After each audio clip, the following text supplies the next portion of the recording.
আসসালামু আলাইকুম ওরহমতুল্লাহ বারাকাতু। আলহামদুলিল্লাহ রব্বিল আলমিন ওসসালাতু ওয়াসসালামু আলা সাইয়্যিদিল আম্বিয়া ওয়াল মুরসালিন আম্মা বা'দ। আউযু বিল্লাহি মিনাশ শাইতানির রাজীম। বিসমিল্লাহির রহমানির রহিম। ওয়াইদ্দু লাহুম মাস্তাতা'তুম মিন কুওয়া। উপস্থিত প্রিয় দিনী ভাই সকল, আজকে আমরা বিশেষ করে আপনাদের সম্মুখীন কিছু কথা বলার জন্যে উপস্থিত হয়েছি, তা হচ্ছে ওয়াকফ সংশোধনীয় বিল। আমরা যেখান থেকেই দেখছি, আমরা সর্বপ্রথম আপনাদের সম্মুখীন এই আবেদন রাখব যে অবশ্যই আপনারা আমাদের এই ভিডিওটি বেশি বেশি করে শেয়ার করে বেশি মানুষকে এই ভিডিওর ব্যাপারে অবগত করেন, যাতে করে আমাদের বার্তা বেশি মানুষের কাছে পৌঁছতে পারে। আমরা সকলে অবগত আছি যে কেন্দ্রীয় সরকার এবং তাদের তোসরগুলো, যাদেরকে আমরা ভোট দিয়ে কেন্দ্রে পাঠালাম, তাদের ব্যবহার বিগত কয়েকদিনে আমাদের সম্মুখীন স্পষ্ট হয়েছে। ইনশাল্লাহ আমরা এই বিষয় নিয়ে স্পষ্ট আপনাদের সম্মুখীন আমাদের মত এবং আমরা কি করছি এটা জানাবো। এখন যে বিশেষ করে আপনাদেরকে যে কথা আমরা বলছি, প্রিয় ভাই, আমি আর মনে হয় না যে পৃথিবীর কোনো মুসলিম এই ওয়াকফ সংশোধনীয় বিল যেটা পাস হলো এই ব্যাপারে মর্মাহত নয়, দুঃখিত নয়। আমরা যে যেমন ভাবে পারি, যতগুলো বৈধ পথ আছে, কেন্দ্রের এই মুসলমানদের ব্যাপারে যে মায়া কান্না, যে মুসলমানদের অধিকার এবং সম্পত্তিকে লুটপাট হয়ে যাচ্ছে, এর জন্য তারা আমাদের সম্পত্তির সংরক্ষণের জন্য যে বিল নিয়ে আসছে কিরেন রিজিজু, যেটা একজন অমুসলিম হয়ে মুসলমানদের নেতা বানিয়েছে তারা। তো আমরা সে বিষয়ে ইনশাল্লাহ আপনাদের সম্মুখীন স্পষ্ট বার্তা নিয়ে আসবো আজকের মধ্যেই। আমি জরুরি বার্তা যেটা আপনাদেরকে দিতে চাইছি খুব অল্প সময়ের মধ্যে, সেটা হচ্ছে আমরা ফেসবুক বা সোশ্যাল মিডিয়াতে দেখছি আন্দোলন তো হচ্ছে, মোটামুটি শুরু হয়েছে। ইনশাল্লাহ আরো বৃহত্তম আন্দোলন চাই আপনাদের কাছে। কিন্তু যেটা আমাকে মর্মাহত করছে যে বিষয়টা, আমি থাকতে পারলাম না, আমি বাধ্য হলাম, যদিও এখন অনেকগুলি কাজ ব্যস্ততার মধ্যেও। যেটা আপনাকে বলতে চাইছি, ভালো করে শুনেন, আমার মূল কথাটা হচ্ছে এটা। ভাই, আন্দোলন করেন, বৈধ যত রকম আন্দোলন আছে করেন, যে যেমন ভাবে পারেন করেন, আমিও আছি আপনাদের সঙ্গে, আমরাও আছি আপনার সঙ্গে। কিন্তু ভাই, এক অপরের উপরে দোষ চাপিয়ে নয়। আপনি অমুক পার্টিকে বলছেন, অমুক জমাতকে বলছেন আপনি কি করছেন, আপনি কেন বের হন না। ভাই, এটা এটা এটা সুর নয়। আমরা আকীদাগত আহলে হাদিস, কিন্তু আমরা জোরালো পক্ষে আপনাদেরকে জানাচ্ছি, যে যেমন ভাবে পারেন বৈধ পথ অবলম্বন করে এই ওয়াকফ সংশোধনীয় বিলকে না বলেন। কিন্তু কাউরি ওপরে দোষ চাপিয়ে নয়। কাউরি ওপরে বলতে আমি বলতে চাইছি যারা আন্দোলন করছে বা যে সমস্ত মুসলিম জামাতগুলি আছে, আপনি কৈফত নিয়েন না যে আহলে হাদিসেরা কি করছে, আপনি কৈফত নিয়েন না যে জামাত ইসলামী কি করছে, আপনি কৈফত নিয়েন না যে এসডিপিআই কি করছে। আমি শ্রদ্ধেয় সমস্ত জামাতের লোককে বলছি, বিশেষ করে মুসলমানকে বলছি, কোনো জামাতকে নয়, মুসলমানকে বলছি, যে আপনি মুসলিম, যেটুকু আপনার ক্ষমতা দিয়েছে আল্লাহ, যেমন ভাবে পারেন, আপনি যেভাবে পারেন বৈধ পথ অবলম্বন করে এর বিরোধিতা করেন। কিন্তু ভাই, আপনি কোনো কাউরি কাছে কৈফত নিতে চেন না। কয়েকদিন থেকে দেখছি, কয়েকদিন মানে দুদিন থেকে দেখছি যে বেশ কিছু ভাই তার মুখে মুখে এই কথা আসছে যে আহলে হাদিস জামাত কি করছে, আহলে হাদিস জামাতের ভূমিকা কি। প্রিয় বন্ধু, আপনি আন্দোলন করেন, কিন্তু কাউরি কাছে কৈফত তলব করিয়েন না। একজনকে দেখলাম যারা ফেতরা নিয়ে বেশি কথা বলে। বন্ধু, ওয়াকফ বিল কিরণ রিজিজু প্রথম পাশ করেছে 8/8/2024, আগস্ট মাসের 2024। আপনি আমাদের বক্তব্য দেখুন, তার পরের মাসে প্রথম সপ্তাহ থেকে আমরা মানুষকে একাধিকবার বুঝিয়েছি। জুমার খুতবাতে দেখেন, 13/9/2024 সর্বপ্রথম আমি ওয়াকফ নিয়ে গর্জন দিয়েছি জুমার খুতবাতে, এখনো ভিডিও আছে। গতকালকের খুতবা, যেহেতু যিনি আমার ভিডিওটা রেকর্ড করেন রায়েদ আনসারি, সে কোনো কাজে ব্যস্ততার কারণে কালকে আসতে পারেনি। কালকে পুরো 40 বা 45 মিনিট শুধু আলোচনা হয়েছে ওয়াকফ বিল আমাদের করণীয় এবং বর্জনীয়। এরপরেও আমরা মাঝে মধ্যেই আমাদের আলমগীর সর্দার সাহেব, আপনারা দেখেছেন আমাদের আলমগীর সর্দার সাহেব ভারতবর্ষে একাধিক অফিসগুলি তিনি সেখানে অফিসগুলোতে ভিজিট করেছেন এবং যারা ওয়াকফের দায়িত্বে আছেন মুসলিম যে দায়িত্বশীলেরা তাদের সঙ্গে জামিয়াত আহলে হাদিসের মুখপাত্র আলমগীর সর্দার সাহেব তাদের সঙ্গে কথা বলেছেন কি করলে ভালো হয়। প্রিয় বন্ধু, দেখুন, এমনটা তো নয় যে আমাকে আপনার মতন করেই করতে হবে, আর এমনটাও নয় যে আপনি আমার মতন করে করবেন।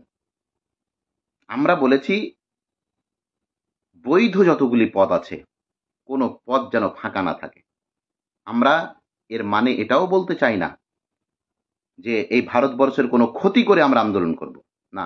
ভারত আমাদের, ভারত আমার বাপত্তি সম্পত্তি, অবশ্যই তারা যতটা ভারতের অধিকারী নাগরিক হওয়ার, আমি সেখান থেকে পিছু নয়।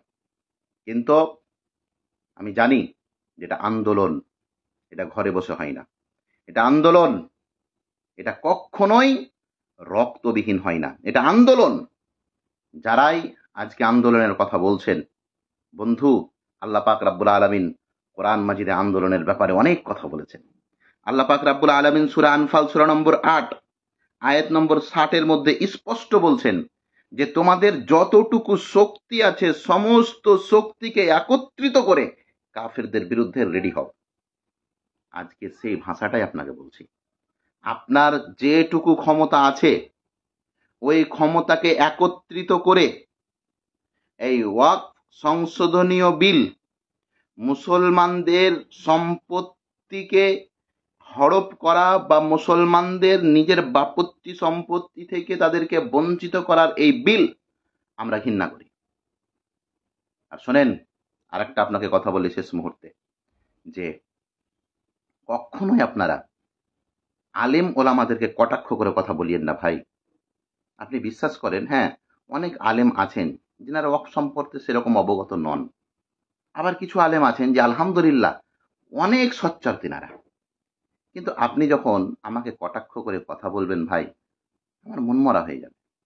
আপনি তাকে প্রস্তুতি করেন যে আলেম সাহেব এটা একটু দেখেন, আপনি আপনার ইমাম সাহেব জানে না যে এগুলো কি। আর এগুলো খুব সহজ বিষয় নয়, এর গভীরতা, এই সমস্ত জিনিস স্টাডি করা সাধারণ আলেমেরা সাধারণত এই জায়গায় পৌঁছাতে পারে না। আপনার করণীয় আপনার ইমামকে বলা, এতে লাভ কি, এতে নোকসান কি, এতে ক্ষতি কি হবে আমাদের, এটা যদি পাস হয়ে যায় তাহলে কত রকম কি। প্রিয় বন্ধু, এর জন্য বলছি, দেখেন, আমরা আমাদের জায়গা থেকে আন্দোলন অবশ্যই করব। প্রত্যেক ব্যক্তি, প্রত্যেক সংগঠন, প্রত্যেক জামাত, কারণ এটা জামাতের বিষয় নয়, কারণ এটা কোনো সংগঠনের বিষয় নয়, এটা মুসলিম উম্মার বিষয়। আমরা হতে পারে ফতুয়ার দিকে আলাদা, হতে পারে আপনার চিন্তাধারা আমার চিন্তাধারা আলাদা, হতে পারে আপনার মানহাজ বা আপনার দিক আলাদা, কিন্তু ভাই এটা ওই সমস্ত জিনিস নয়। এটা হচ্ছে ওয়াকফ, এটা হচ্ছে এমন একটা জিনিস যেই ব্যাপারে মুসলিম উম্মাহ যদি এক না হয় তাহলে এমন একটা দিন আসবে যে এই জাতি তাদের মতো হয়ে যাবে যারা হাজার হাজার বছর ধরে আন্দলুসের ওপরে রাজত্ব করার পরে আন্দলুসে তাদের এক কাঠা জমিও এখন বেঁচে নাই। আমরা আমাদের সকল যোদ্ধাদেরকে বলবো, যোদ্ধা মানে যারা ইসলামের জন্য লড়াই করছেন, যারা আমরা সমস্ত আন্দোলনকারীদেরকে বলবো, আমরা সমস্ত মুভমেন্টকারী তাদেরকে বলবো, ইনকিলাব যারা নিয়ে আসছেন তারাকে বলবো, ভাই যে যেমন ভাবে পারেন করেন, কিন্তু শুনেন, আবার আপনাদেরকে করজোরে বলছি, কাউরি পিছনে লেগে নয়। আপনার যদি মনে হয় যে না, শহীবুর সুলেমানকে আমাদের এই ফিল্ডে নিয়ে এসে করলে কাজ হবে, আপনি আবেদন দেন, সে আসেন, আমরা এই কাজ করছি। অবশ্য গত রাত্রে আমি বাইরে ছিলাম, গত রাত্রে থেকে একাধিক ভাই একাধিক জামাতের আমাকে ফোন করে পরামর্শ চেয়েছে, আমি পরামর্শ দিয়েছি এবং এটাও বলেছি যে ইনশাআল্লাহ কালকে সকাল থেকে আমি বাড়িতে থাকবো, ইনশাআল্লাহ যত রকম পদক্ষেপ গ্রহণ করা আমরা করব। তিনারা আমাকে আশ্বাসও দিয়েছেন এবং খুব ভালো লেগেছে বেশ কিছু ছেলের কথাতে, যে তিনারা বারবার বলছেন যে শেখ আপনাদেরকে কিচ্ছু করতে হবে না, আপনারা শুধু পিছিয়ে থাকেন, আগে আমরা আছি। না, আমি তাদেরকে বলেছি, বন্ধু ভাই, আমরা কেন পিছিয়ে থাকবো? আমরা আলিম, আমরা পিছিয়ে থাকনেওয়ালা লোক নয়। আমি প্রত্যেক ব্যক্তিকে বলছি, এমন কোনো আচার, এমন কোনো আচরণ, এমন কোনো ব্যবহার, এমন কোনো কথা বলিয়েন না যাতে করে আমাদের মধ্যেই দ্বিধাদ্বন্দ্বটা বেশি লাগে। কমসে কম এই মুহূর্তে আপনাদের কথার হাজারো রকম উত্তর কিন্তু আমরা দিতে পারি। কিন্তু এই মুহূর্তে আমরা যে টার্গেট রেখেছি সেই টার্গেটটা অবশ্যই আমাদেরকে বুঝতে হবে এবং অবশ্যই আমরা বিশেষ করে জামাতে আহলে হাদিস একটি পরিকল্পনা মাফিক দিক দিয়ে এগিয়ে যাব, যার শিডিউল ইনশাআল্লাহ কালকে কিছুটা আলোচনা হয়েছে এবং শেষ আলোচনা আজকের মধ্যে আমরা ইনশাআল্লাহ আপনাদেরকে স্পষ্ট জানাবো আমাদের মুভমেন্ট, আমাদের দিক কি। শেষ কথা যেটা আপনাদেরকে বলতে চাইছি প্রিয় ভাই, আসুন আমরা কমসে কম ওয়াকফ সংশোধনীয় বিলের ব্যাপারে আমরা প্রত্যেক জামাতকে বলেছি। আমাদের জামাতে আহলে হাদিসের নেতা আমির আব্দুল্লাহ সালাফি সাহেব ওই ব্যাপার নিয়ে বেশ কিছুদিন আগে আলোচনা সাপেক্ষে আমাকে বলছিলেন এবং তিনি মিটিংও করেছেন তাদের সঙ্গে, যে বৈধ যত রকম আন্দোলনের পথ আছে আপনারা করেন, আমাদেরকে ডাকেন, দেখেন আমরা যাচ্ছি কি যাই না। বৈধ যত রকম পথ আছে আপনি ডাকেন। কি করতে হবে? কোনো এই বিলের কি বলছে আপনার জমা করতে হবে বিডিওর কাছে কোনো আবেদন, আমরা আছি। কোনো দিক নিয়ে আমাদের সহযোগিতা আছে, আপনি কোনো অধিবেশন করছেন বা কোনো সমাবেশ করছেন, আপনি ডাকেন, আমরা আছি এবং আমরাও করব, আপনাদেরকে আহ্বান করব, আপনারা আসেন। কিন্তু প্রিয় ভাই দেখেন, এটা একটা অন্য বিষয়। এই ব্যাপারে এক অপরকে কাদা ছোড়াছুড়ির বিষয় নয়। আমরাও চাই না যে আমাদের ছেলেরা কোনো ব্যক্তিকে, কোনো জমাতকে কটাক্ষ করে কথা বলুক, কিংবা আমরাও চাই না যে কোনো ব্যক্তি এই ব্যাপার নিয়ে কাউকে কটাক্ষ করে কথা বলুক। আমি কি করছি এর হিসাব আপনাকে দিতে হবে না ভাই, আমাকে দিতে হবে। আর আপনি কি করছেন ওর হিসাব আমাকে দিতে হবে না, ওটা আপনাকে দিতে হবে। আপনি আপনার কাজ করেন, যে যেমনভাবে পারছেন করেন, কিন্তু কেউ কাউরি কাছে কৈফিয়ত তলব করিয়েন না। বরঞ্চ আপনি তাকে উদ্বুদ্ধ করেন, তাকে বলেন শান্ত মেজাজে, বুঝান যে সে বিষয়টা এরকম হয়ে আছে, আপনাকে আসতে হবে। সে এই বিষয়টা এরকম হয়ে আছে, আপনাকে নামতে হবে এই ফিল্ডে। সে এই জিনিসটা এরকম হয়ে আছে, আমরা যদি একত্রিত না হয় তাহলে কি হবে? আপনি আবেদনের ভাষা দেন, কটাক্ষর ভাষা নয়।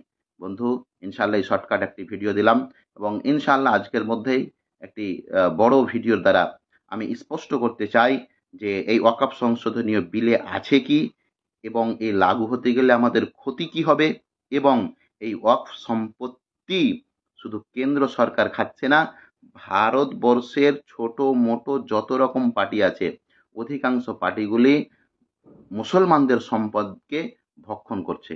কোথায় কতটুকু সম্পত্তি আছে এগুলো নিয়ে ইনশাআল্লাহ আপনাদের সম্মুখীন আজকের মধ্যে আরেকবার লাইভে আসবো। আল্লাহ যেন আমাদের সকলকে সঠিক পথে চলার তৌফিক দান করেন এবং প্রত্যেক আন্দোলনকারীর যেন প্রচেষ্টাকে আল্লাহ কবুল করেন এবং আল্লাহ যেন এই বাতিল এবং মুসলমানদের ব্যাপারে মায়া কান্না যারা দেখাচ্ছে, মুসলমানদের বিরুদ্ধে যারা পরিকল্পনা করছে, খারাপের ষড়যন্ত্র করছে, এদেরকে পৃথিবী থেকে মুছিয়ে দেওয়ার এই সমস্ত প্রোপাগ্যান্ডাগুলোকে আল্লাহ যেন ঠান্ডা করেন। আমরা বলি আল্লাহুম্মা আমিন। প্রিয় ভাই, মনে রাখবেন, পরাজিত মানসিকতা রাখবেন না। ইনশাআল্লাহ আমরা হচ্ছি সেই নবীর উম্মাত, যেই নবী 313 জন হয়ে 1000 কাফেরদেরকে পালানোর রাস্তা খুঁজে পাচ্ছিল না তারা।